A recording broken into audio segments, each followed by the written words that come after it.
Aprons aren't just for the kitchen, they're invaluable in the shop as well. A good apron keeps your clothes protected from the worst of the sawdust and splashes of finish, and gives you pockets where you can keep your tools.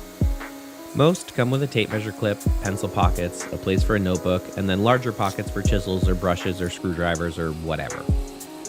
I forget to put mine on a lot, and I often regret it when I look down at the mess that's all over my shirt. This is the kind of accessory that a lot of people won't think to buy for themselves, but they'll absolutely appreciate having it.